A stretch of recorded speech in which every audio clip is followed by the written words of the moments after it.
18h à Kinshasa, 19h dans l'Est de la République démocratique du Congo, 19h à Goma. Nous allons parler exclusivement dans cette tranche carnage à Goma avec différents invités, dont M. Yada Carlos, il sera là pour analyser ce qui se passe à Goma, Prince Epenge, Beledou, Jésus. Ils seront là à tour des rôles pour pouvoir analyser l'actualité en République démocratique du Congo. Mais bien avant cela, de l'autre côté, nous avons Bédrine Kenge pour les grandes lignes. Bienvenue à vous, Bédrine. Bonsoir à tous, les titres.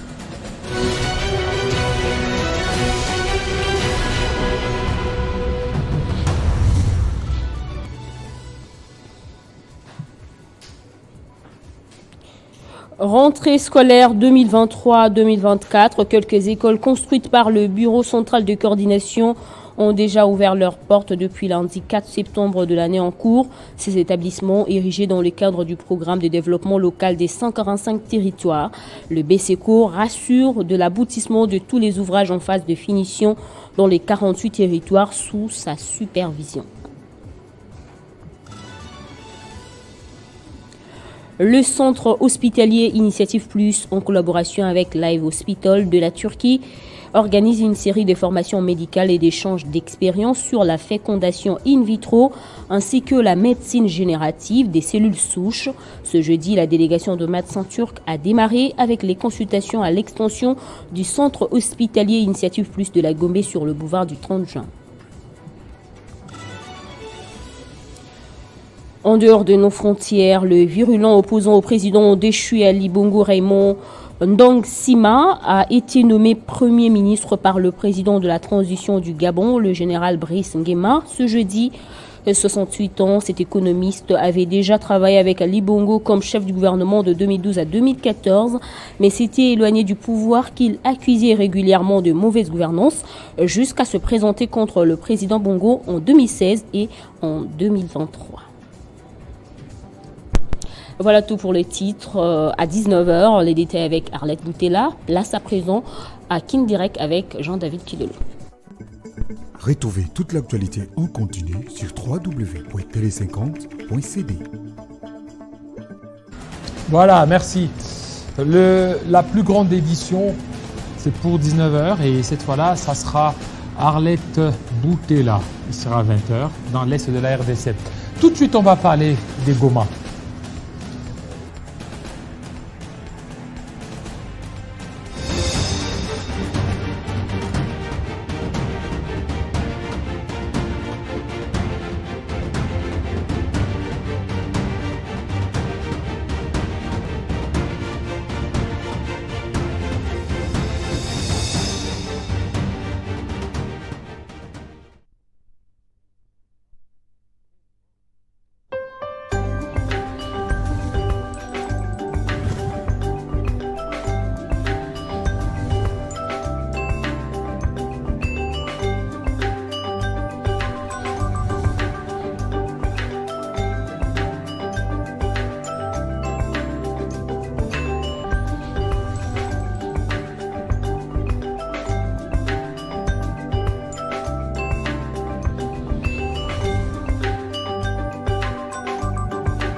d'aggraver les conflits dans ces pays.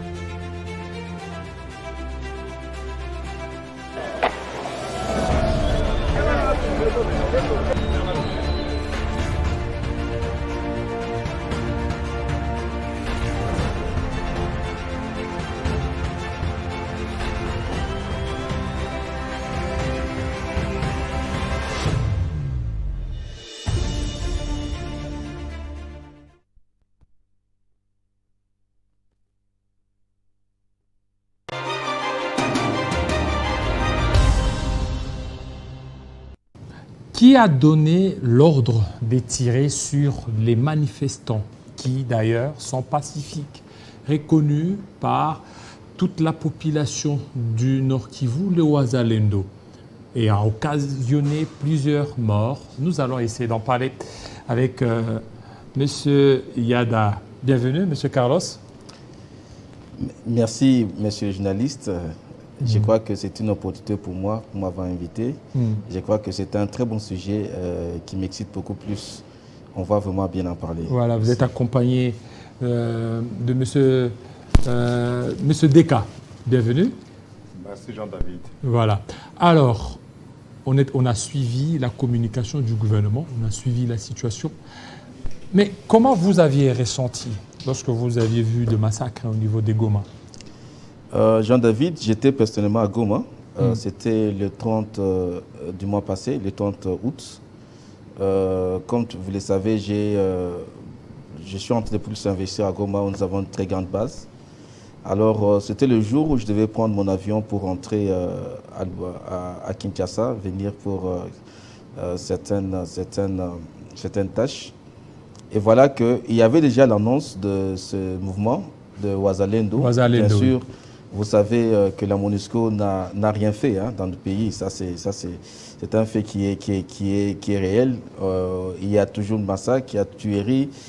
À Goma, les gens n'arrivent pas à dormir. Bon, je ne parle pas seulement de la ville de Goma, mais je parle du Nord Kivu en général, l'Est du pays. Alors, à ma grande surprise, déjà à 7 heures juste, à l'hôtel, on me dira qu'il fallait quitter déjà pour aller à l'aéroport. Et voilà que pour moi, c'était une manifestation pacifique, comme on l'a toujours fait dans d'autres villes, comme à Kinshasa, depuis l'avènement de son Excellence, le Président de la République, Félix Tshisekedi. J'ai toujours vu qu'il n'y a pas encore des histoires qu'on faisait avant, réprimander la marche, la population. Pour moi, c'était au fait cela. Mais malheureusement, à l'aéroport déjà, quand je suis arrivé, parce que mon avion c'était à 14 h, déjà vers 11 h, on me dirait qu'il y a eu déjà mort d'homme. J'ai vu certaines vidéos. À 11 h, bien sûr, à 11 h, à l'aéroport déjà. Et bon, ce sont des événements qui ne sont même pas passés à 11 h. Moi, j'ai appris à 11 h, mais déjà, c'était passé déjà à 8 h, 9 h. J'ai même vu un policier en train d'être lynché par la population à cause d'une balle, je ne sais pas, perdue, quoi que ce soit. Alors j'ai compris que c'est un sabotage. C'est un sabotage. Nous sommes dans une période électorale, une année électorale où nous devons élire le président de la République pour le second mandat. Mais voilà que ce mouvement s'est surgi. Et pour moi, c'est un sabotage politicien parce que je connais politiciens. Je connais que aujourd'hui là, le gouverneur militaire, l'ancien gouverneur parce qu'il a été remplacé, que j'ai salué en passant.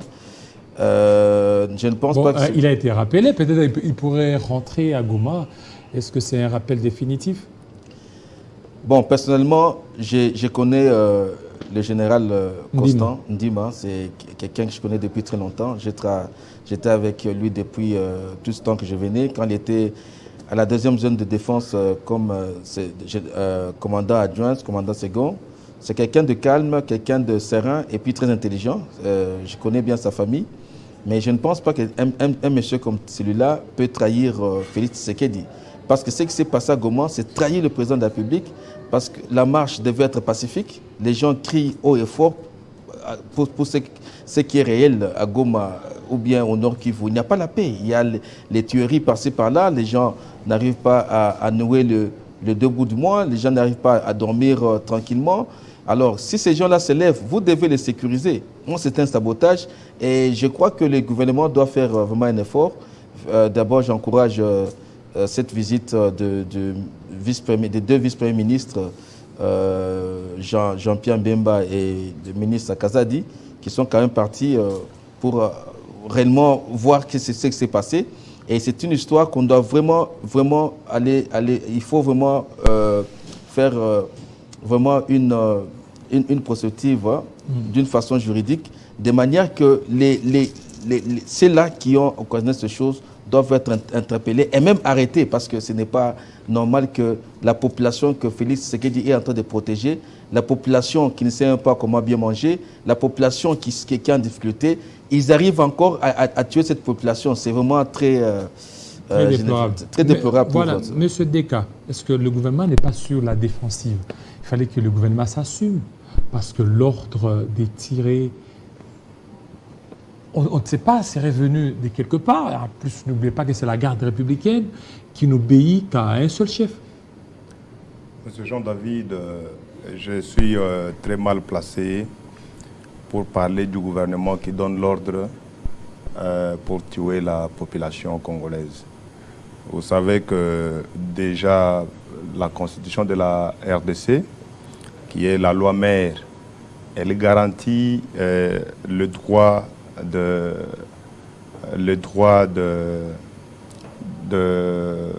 manifester, les droits de grève. Donc tout ça, c'est vraiment garanti par la Constitution. Ça, c'est un fait.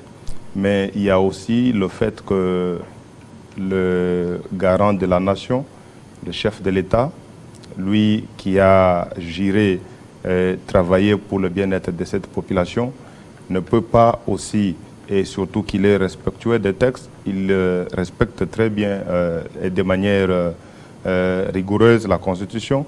Vous savez que la vie humaine, elle est sacrée. Ça, c'est la Constitution de la RDC. Et les autorités congolaises sont appelées à protéger le peuple.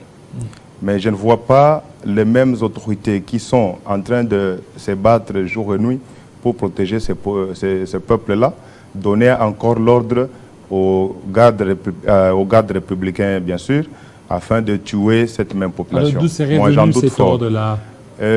Vous savez, nous sommes politiciens parce que nous suivons l'histoire à la loupe. C'est vrai qu'il y a des enquêtes qui sont en train d'être menées, mais avant que ces enquêtes ne puissent nous donner la lumière, nous avons aussi la possibilité de placer un mot. Nous voyons l'affaire avec un autre œil. Vous savez, M. Constant, depuis qu'il est nommé gouverneur par ordonnance du chef de l'État, il a manifesté cette volonté de pouvoir aider la population de Goma. Nous avons vu qu'il y a des routes qui ont revêtu maintenant les macadam. Nous avons vu qu'il y a eu des avancées pendant que lui a pris la commande. Mais il s'est fait que...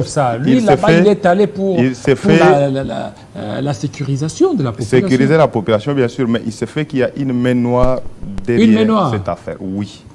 Parce que nous avons aussi appris qu'il y aurait des gens qui sont en train d'inciter le peuple à manifester. Et ceux qui ont tué, ce ne sont pas les Rwandais, ce sont des Congolais. Oui, des Congolais. Mais les Congolais qui ont tué leurs compatriotes. Qui ont tué leurs frères congolais, c'est déplorable. Ce sont des actes comme ça que nous ne pouvons pas vraiment encourager. Mais il y a le fait que M. Constant connaît tous ces problèmes, tous ces troubles à cause, je dirais, je ne voulais pas le dire, mais je suis obligé, à cause de ses origines tribales. Comprenez, parce que lui qui a donné le meilleur de lui, il a tout fait pour sécuriser cette population-là. Et nous avons vu qu'il y a beaucoup de gens aujourd'hui qui sont en train de le soutenir parce que son travail est palpable. Mais très contesté. Très contesté. Mais il a été très contesté là-bas, il n'était pas accepté. Non, il était contesté par ceux qui ne voulaient pas l'aimer. Vous savez, même si vous faites tout pour le peuple et que on ne vous aime pas, les gens ne vont pas toujours vous acclamer. Vous savez, tel que vous êtes là, vous êtes un grand journaliste dans ce pays. Le travail que vous abattez, il est énorme. Mais est-ce que c'est tout le monde qui vous apprécie? Je ne pense pas. Voilà, M. Carlos, celui qui a remplacé Ndima, c'est encore un autre problème. C'est comme si le problème n'est pas résolu. Et beaucoup de gens disent de lui qu'il a été avec l'M23, qu'il a été libéré à peine en 2020. Est-ce que les choses peuvent certainement s'améliorer ou s'amender? Mais vous savez, c'est un embarras de choix, parce que le président de la République devait quand même agir en tant que garant de la nation, en tant que père de la nation. Et réellement, c'est une décision aussi qui devait être faite, c'est par rapport du conseil technique du président de la République lui-même. C'est que nous avions vu le vice-premier ministre de l'Intérieur, ainsi Peter que Kazadi, son homologue de la Défense, Bemba, Jean-Pierre Bemba. Et il ne devait que surgir cette décision, prendre quelqu'un qui a peut-être ces backgrounds pour faire ce travail. Vous savez, gérer une province, c'est surtout une province dans un état vraiment de guerre, comme on le voit, dans un état nous sommes plus attaqués par les pays voisins, notamment le Rwanda, l'Ouganda, tous ces gens-là. Une province où les rebelles toutefois surgissent, ce n'est pas facile, c'est pas facile. Alors, je ne veux pas tout à fait commencer à juger les origines des uns et des autres, sans pourtant juger d'abord le travail qui est fait sur place. Je veux seulement dire que c'est lui qui a été nommé, je te souhaite bonne chance, mais seulement qu'il arrive à marcher selon la vision de son Excellence, le chef de l'État. Pourquoi? Parce que le chef de l'État, en ce qui le concerne, il doit vraiment garder cette population et le mettre hors état de nuire. Parce qu'aujourd'hui, avec tout le deuil qui se passe là-bas, d'ailleurs, pour ton information, avec la fondation, ma fondation Beka Carlos Yanda, je crois d'ici mardi prochain, nous serons au chevet de quelques familles pour quand même les consoler, tant soit peu, ce sont nos frères et sœurs qui se retrouvent dans les difficultés. Nous devons quand même les consoler. Vous allez voir, je crois, on aura à faire quelque chose, les images passeront. Mais moi, personnellement, je ne veux pas vraiment juger aujourd'hui là, c'est lui qui a été nommé, parce que le président ne peut pas prendre n'importe qui, ou bien ses conseillers techniques, comme je l'ai dit, les deux vice-premiers ministres ne peuvent pas prendre n'importe qui. Je pense seulement que comme il a fait confiance, et il pourra marcher selon la vision du leadership du président de la République. Mais aussi, il faut qu'on se le dise, si quelqu'un a été M23, a été quoi, mais si quelqu'un arrive à se repentir et qu'il trouve que maintenant là, il a lui la raison d'être réellement congolais, je crois qu'il agirait comme Congolais. Alors, je ne vais pas entrer dans cette polémique parce que je n'ai pas l'habitude de juger les gens, même la Bible m'interdit de le faire, mais j'aime beaucoup voir les gens sur le travail et voir ce qu'ils sont en train de faire. Et si réellement, ils ne font pas selon... Mais ils seront remplacés, mais c'est bien sûr que ça, parce qu'on ne sait pas dire à une personne la personne est bonne ou mauvaise, il n'y a que Dieu qui connaît le cœur de tout un chacun et qui connaît aussi nos pensées. Alors, moi, je lui souhaite bonne chance. Je dis qu'il fasse un effort pour rassurer vraiment rapidement et puis mettre aussi la population vraiment dans un état... Est-ce que le casting a été respecté, maître on a vu, on a rappelé Ndima, on a nommé quelqu'un d'autre. Est-ce que ce n'est pas précipitamment ou il fallait encore attendre? Non, pourquoi attendre? Pourquoi attendre? Vous savez que déjà dans la Constitution, quand on énumère les institutions de la République, on parle du président de la République comme une institution. Et par conséquent, cette institution est mieux outillée avec tous les services qui sont bien sûr à la disposition du chef de l'État. Ça veut dire qu'il est la personne la mieux informée et que si le chef de l'État a estimé qu'il fallait déjà que quelqu'un le remplace pour continuer le travail, parce que vous savez, on dit bien que les institutions sont fortes par les personnes qui les animent et non pas par elles-mêmes. Est-ce qu'il fallait attendre qu'il y ait des enquêtes, qu'il y ait des audiences comme nous sommes en train de le voir? L'issue des audiences pouvait maintenant nous dire comment on pouvait nommer un autre ou encore on pouvait le remettre dans ses fonctions. Je pense que le chef de l'État, s'il a pointé ou il a porté son choix sur celui qui est là, il est mieux placé pour le faire. Nous ne pouvons pas le juger, il a tous les services à sa disposition. Alors maintenant,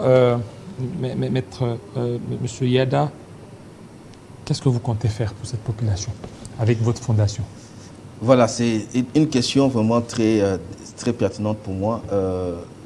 J'ai réellement pensé plusieurs fois pour cette population de Goma. Aujourd'hui, nous avons déjà deux grandes sociétés. L'une qui s'appelle Roquetin, parce que nous sommes dans la casterie Télécoltan, et l'autre qui s'appelle Rogold, parce que nous serons dans l'or, mais notamment aussi dans d'autres minéraux comme le wolframite et certains autres. C'est pour dire que c'est une population qui regorge aussi une certaine richesse sur le potentiel souterrains et que nous devons aussi les appuyer. Vous savez, moi j'ai suivi l'appel du chef de l'État qui m'a dit, mais Carlos, quand vous aurez amené les investisseurs et quand vous serez en train d'investir, n'oubliez pas aussi la population. C'est pourquoi, avec les peu de moyens que nous avons, nous nous sommes dit que nous nous lançons avec ces œuvres caritatives, comme le président lui-même a fait déjà ses œuvres caritatives, mais pour votre information, à cause de ces œuvres caritatives que le président fait, aujourd'hui nous avons la maternité gratuite au service de la nation. Nous avons la qualité de l'enseignement. D'ailleurs, moi, j'ai dit, bon, c'est monsieur, pour quand il fait les œuvres qualitatives, c'est pour dire que nous devons se les soutenir, même au deuxième mandat, personnellement, avec la Fondation. Mais maintenant, je suis en train de me dire que qu'est-ce que je peux faire. Bientôt, comme je vous ai dit, nous serons déjà mardi dans différentes parties de la ville de Goma, pour essayer tant soit peu à redonner aussi un sourire à cette famille-là. Je sais que c'est tellement difficile. Vous avez perdu un frère, perdu une sœur, c'est pas facile. Moi, j'ai perdu mon frère, j'ai eu toute une année ou 2 ans en train de pleurer. Mais nous allons quand même amener les petits moyens que nous avons et les encourager, leur dire que l'histoire arrive et que bientôt tout va changer. Parce que maintenant, nous sommes rassurés avec la politique actuelle que les choses sont en train de s'améliorer. Alors ma fondation est en train de s'ouvrir encore plus à l'est du pays et ce n'est pas seulement la ville de Goma. Je vais aussi monter à Beni, à Butembo, dans quelques villes de l'est du pays pour leur montrer que les œuvres de générosité que nous avons dans notre fondation pourront leur aider à retrouver leur sourire. Et même aujourd'hui, on donne l'emploi à cette population de l'est du pays. Goma, pourquoi? Parce que c'est la première ville que nous avons maintenant à la base. Et nous sommes en train de partir dans différentes autres zones.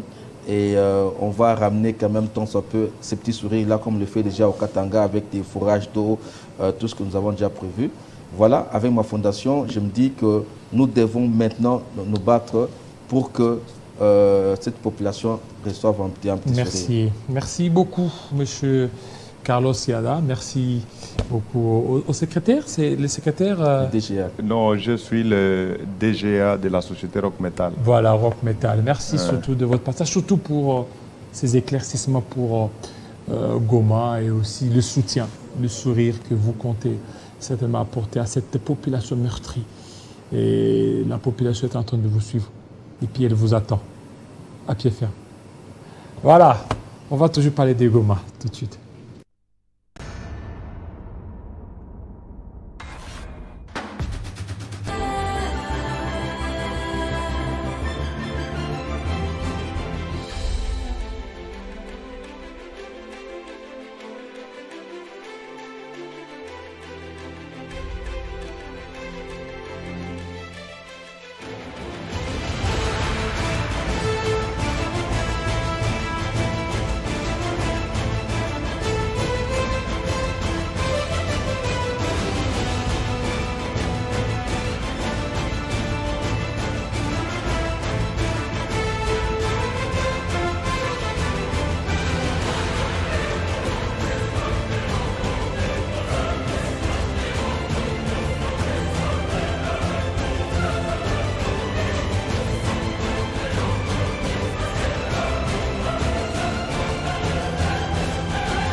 Renouvellement du mandat de l'EAC.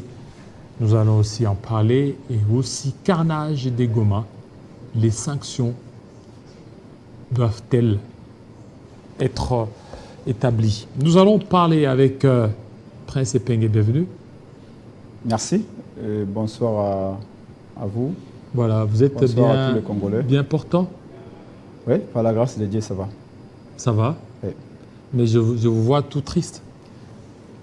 Bon, je ne suis pas triste, mais vous savez que nous sommes dans un deuil. Hein. Quand vous avez, d'après les estimations de certaines ONG, plus de 100 Congolais massacrés par la garde républicaine. Là, ce sont les ONG, mais les sources officielles parlent de 50. Mais 50, 51. c'est l'armée qui a tué et c'est la même armée qui vous fait le bilan. Quelle confiance vous voulez vous donner? Non, mais il y a des sources officielles. Est-ce qu'on peut demander à un bourreau de nous donner le bilan de ces victimes? Non, il y a des sources officielles, CNDH et le gouvernement. Il y a officiel et officiel. En tout cas, d'après les ONG, nos frères de Goma Mais et tout pourquoi ça. vous faites confiance aux ONG alors que le gouvernement est la bouche à titre? Mais pourquoi voulez-vous que je fasse confiance à l'armée, la même armée qui a tué? Soyez logique. Si je ne peux pas faire confiance aux ONG, je ne peux pas non plus faire confiance à cette même armée qui a massacré nos frères. Est-ce que l'armée a massacré, mais l'armée a vu les dangers venir? Quel est le danger? Il y a un danger, c'est que l'M23 a voulu s'infiltrer au sein des Ouazalendo pour provoquer ce qu'il y a eu. Ah bon. Le fait d'appliquer une disposition pertinente de la Constitution qui donne le pouvoir, la latitude au peuple de manifester pour dire oui ou pour dire non, est un danger. Le fait que nos frères de Goma sont sortis dans la rue pour dire que nous ne voulons plus de la MONUSCO parce qu'elle est inefficace, nous ne voulons plus des forces de l'EAC parce que l'EAC, les forces sous-régionales de l'EAC aident le M23 à collecter les impôts et taxes parce que l'EAC est complice. Le fait de marcher pour dire que nous ne voulons plus de l'état des pièges parce que ça n'a pas produit des effets, L'état des sièges. constitue un danger. Non, L'état des sièges. c'est un état de piège. Félix avait piégé les Congolais en les désarmant. Vous savez, avant l'état des pièges, les Congolais mettaient des barricades à Goma, à Nituri, à Irumu, partout, à Ben Boutembo. Les jeunes patriotes de là-bas mettaient des barricades, veillaient sur les avenues pour que les FDL, les ADF et les autres groupes armés ne viennent pas massacrer les femmes, les enfants et les mamans. Mais depuis que Félix Tshisekedi avait décrété l'état de piège, comme vous le savez, une des conséquences... Mais comment les Ouazalendo les Congolais ne pouvaient plus marcher, ne pouvaient plus dans un état de pour défendre siège les patries. où les manifestations étaient interdites? Écoutez, est-ce que vous savez que les 30 du mois dernier, les mêmes Ouazalendo avaient fait un sit-in, ils avaient égorgé des moutons et autres. Les 30. Et tout s'était bien passé. Le 30. Les 30. Le 30 juin. Tout s'était bien passé. Oui, tout s'était bien passé. Avec l'autorisation du gouvernement provincial. Mais bien sûr, tout s'était bien passé. Pourquoi cette fois-là, quand ils vous disent, nous, vous savez, je suis politologue de formation, on peut mener les combats sur le système ou dans le système. Comme un combat politique sur le système, c'est-à-dire qu'on peut arriver dans le scénario du Gabon, un coup d'État. Mais là, il ne faut pas le souhaiter. On ne souhaite pas, je vous dis en termes théoriques. Où on mène les combats sur le système, comme Prince Epenge, comme le président Eli Martin Fayulu, où on dit, nous croyons à la démocratie, nous croyons aux élections, à condition que celles-ci soient transparentes. Et là, nous jouons les jeux institutionnels. Nos frères de Goma, Ouazalendo, comme si vous voulez les appeler ainsi, avaient informé qu'ils allaient marcher.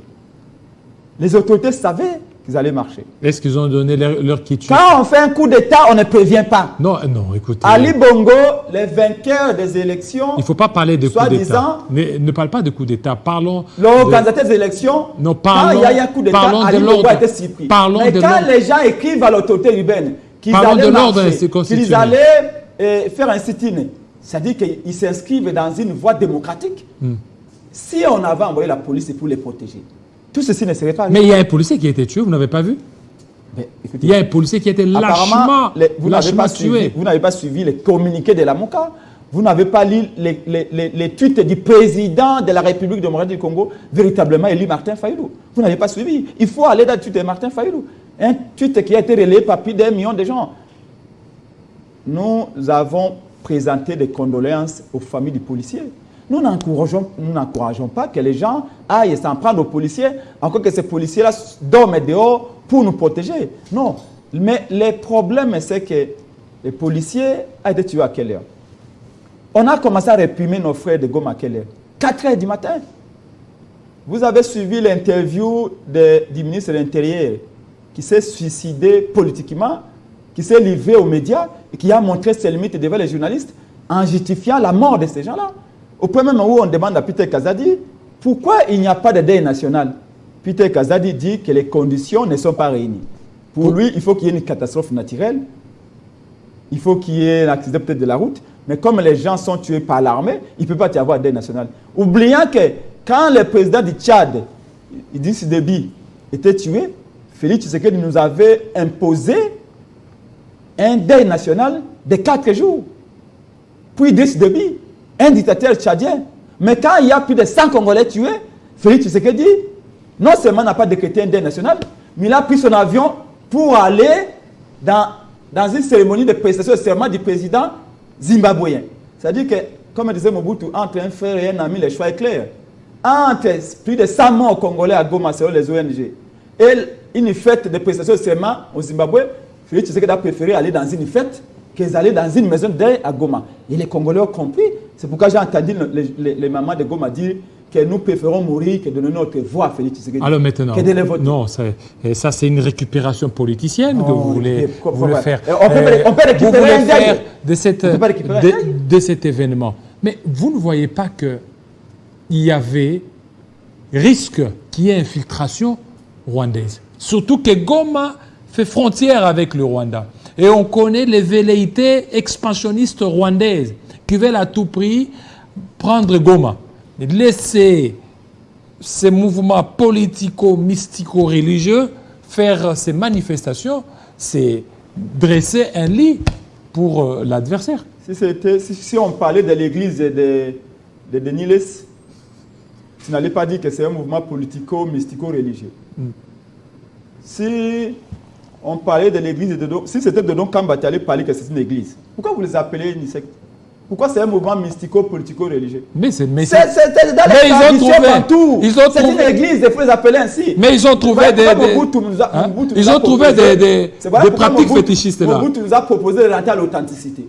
Quand il s'agit, on prie nos dieux, pas nos dieux, nos puissances ancestrales et tout ça, c'est la sorcellerie, c'est un mouvement politico-mystico-religieux pour les diminuer, les caricaturer. Mais quand il s'agit d'une boutique de Don Kamba alimentaire, vous dites que c'est une église. Non, soyons sérieux. Ce sont des Congolais qui croient les ancêtres, qui croient les traditions et qui prient. Alors il faut respecter la diversité. Il n'y a aucun danger. Prince Epenge, je vous l'ai dit, quand ils organisent une marche contre la MONUSCO, contre les EAC, contre l'état de piège, vous dites que non, voilà, il y avait danger d'infiltration. Messieurs les ministres de la Défense nationale, Jean-Pierre Bemba Gombo, que je respecte beaucoup, était à Goma il y a 2 mois et demi. Il avait fait une foule immense.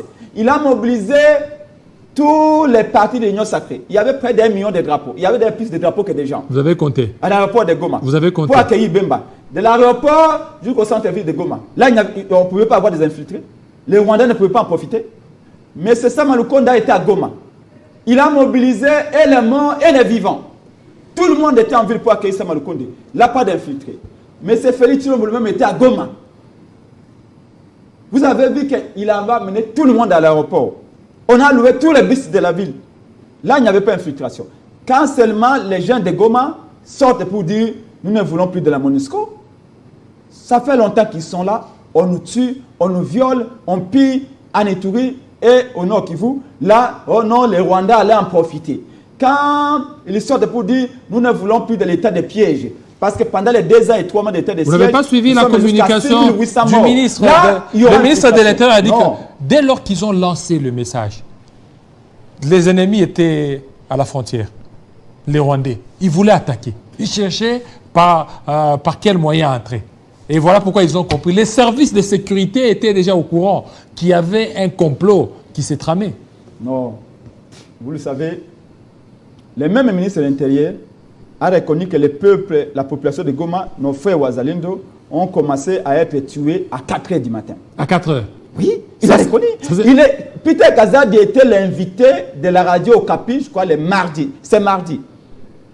Le dialogue entre Congolais, une émission de vos confrères de radio Okapi. Il a dit que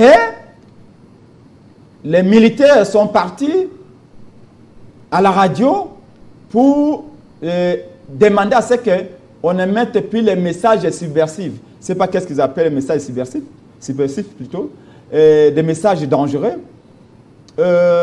Et quand l'armée est arrivée,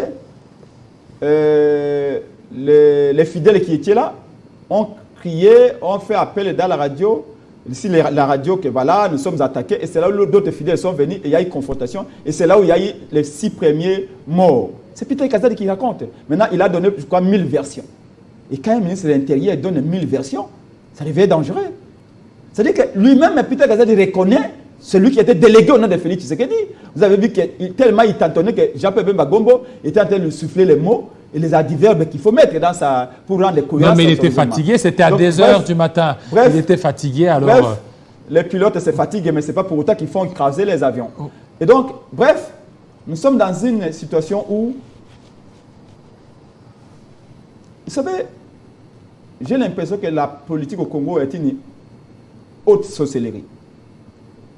Haute sorcellerie? Oui.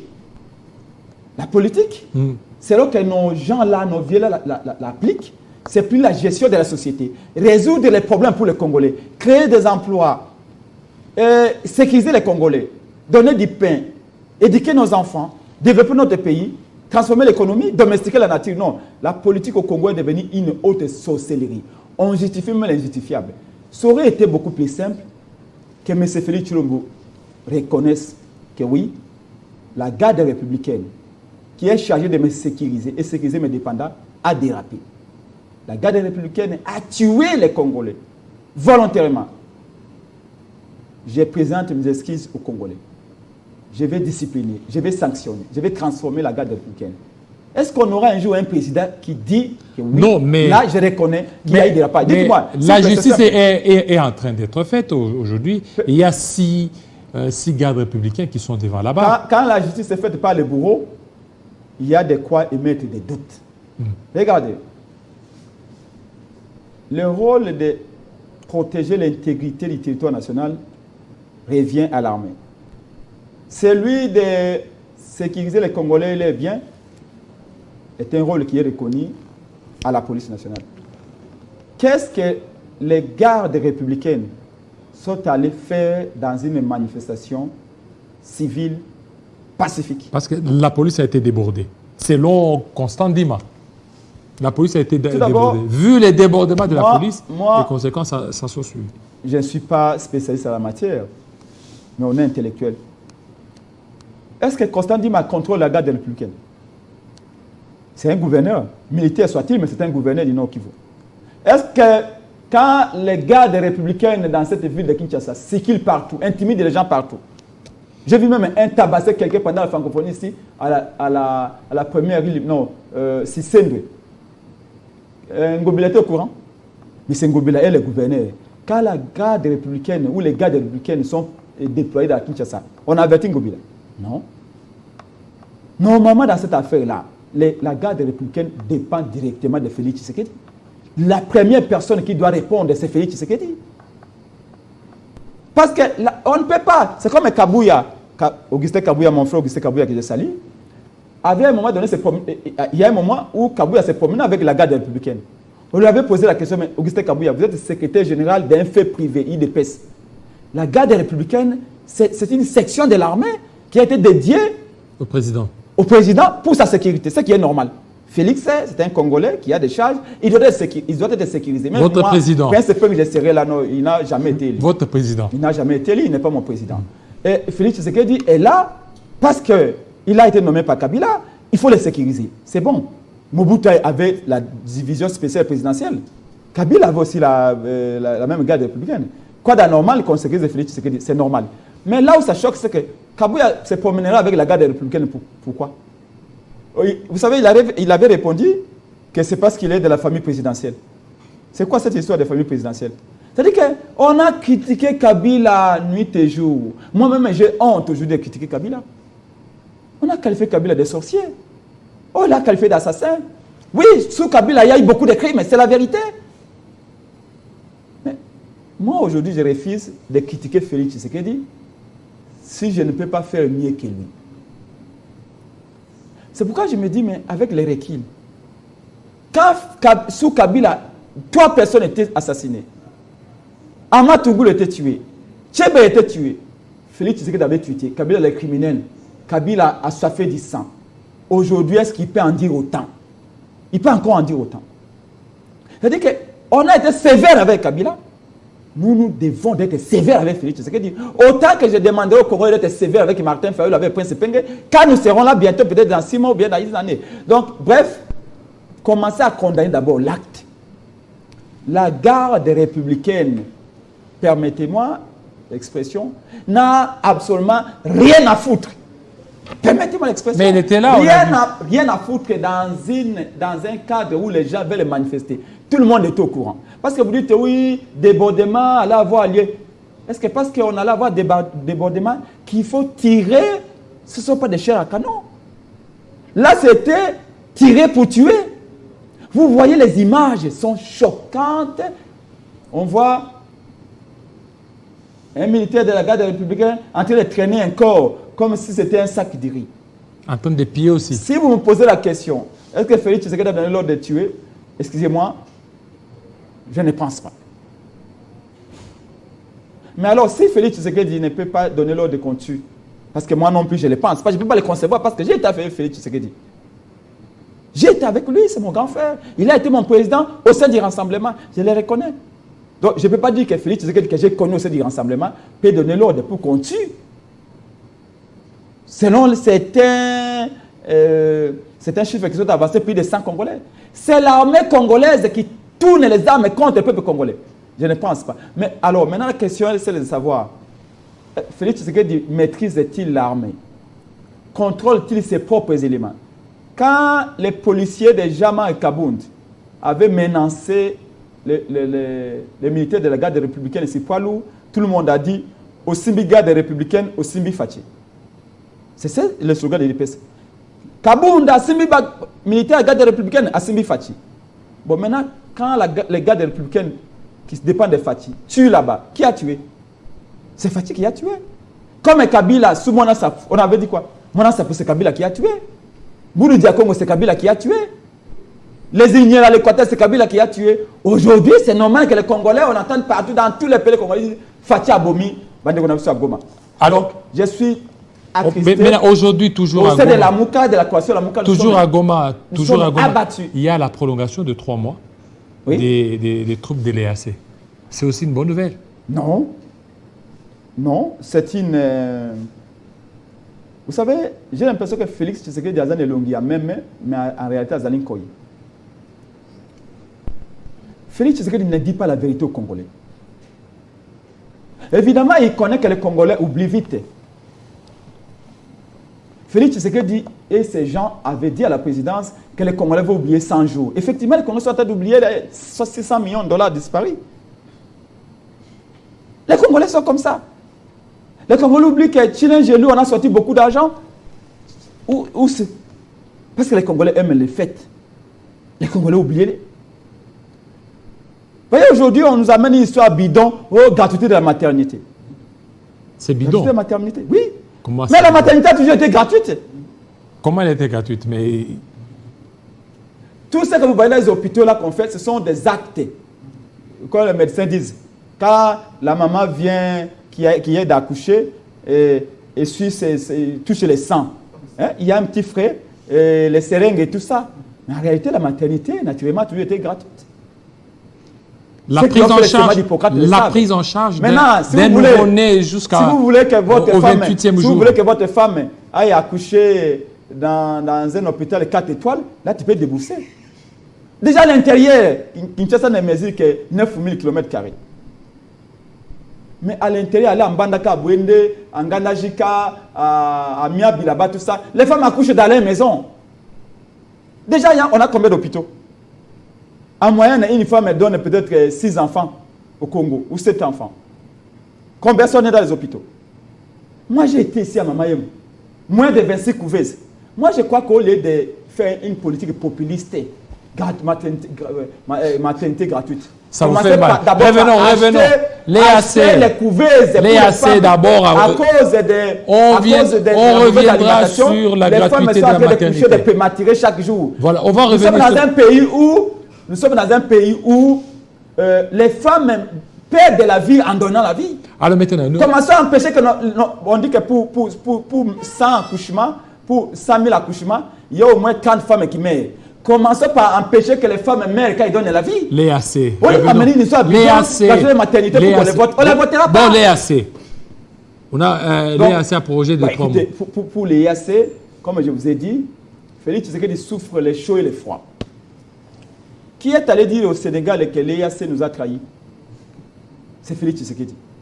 Qui nous a dit que l'EAC, les forces sous-régionales de l'EAC, sont en train d'aider les M23 à collecter les impôts et taxes? C'est Félix Tshisekedi. Qui nous a dit que les militaires de l'EAC jouent aux dames avec les M23? C'est Félix Tshisekedi. Et le même Félix Tshisekedi vient de donner 3 mois supplémentaires aux M23. Et je vous apprends. Est-ce que c'est lui ou bien ce sont les chefs d'État que si Félix Tshisekedi a un deuxième mandat, sous-régional. Si Félix Tshisekedi a un deuxième mandat, les EAC resteront pendant 5 ans ici. Ça, c'est Lamouka qui vous le dit. Je suis porte-parole de Lamouka, je vous le dis. Je suis président de la DD Congo, je m'assure, je vous le dis. Si Félix Tshisekedi on a les malheurs de laisser Félix Tshisekedi pendant 5 ans, les forces régionales de l'EAC vont coloniser le Nord Kivu pendant 5 ans. Parce que c'est une alliance hypocrite. Regarde, le président du Burundi, comment il s'appelle? Ndayishimiye. Il y a 6 mois, a eu les kilos de dire aux Congolais que les forces de l'EAC là, les forces hétéroclites et hypocrites de l'EAC resteront au Congo jusqu'au jour où l'armée congolaise redeviendra forte, où la police congolaise retrouvera ses capacités de protéger les Congolais.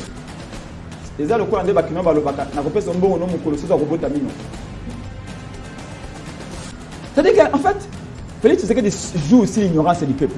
Il vous dit que les M23 jouent aux dames avec l'EAC.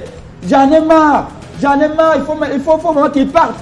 Mais quand ces parrains-là, Ougandais, Burundais, les autres viennent ici à Kinshasa, Félix Tshisekedi dit, bon écoutez, il y a encore 3 mois.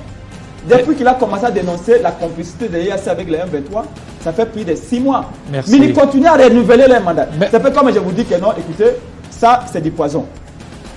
Je ne peux pas boire. Mais les soirs, je commence à boire. Merci. À un moment donné, merci beaucoup, Prince. Qui trompe qui? Merci. Ou Félix Tshisekedi est victime de ses amis, Ougandais, Burundais, Rwandais, Kenya, ou alors il est incapable de dire non à ces gens-là.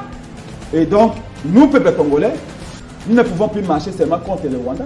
Nous, la Mouka, nous, ADD Congo, on a fait 4 fois des marches avec Martin Fayulu contre l'EAC. L'Église catholique et l'EAC ont même marché contre l'EAC. Et aujourd'hui, Félix nous dit que non, l'EAC. Merci beaucoup. Qui trompe qui dans cette Merci beaucoup, Prince Prince. Merci, fidèles téléspectateurs. Félix Tshisekedi ne joue pas un Restez branchés sur Télé 50 tout à l'heure, la grande édition d'Arlette Boutella. 20h à Goma. Restez branchés. À très bientôt.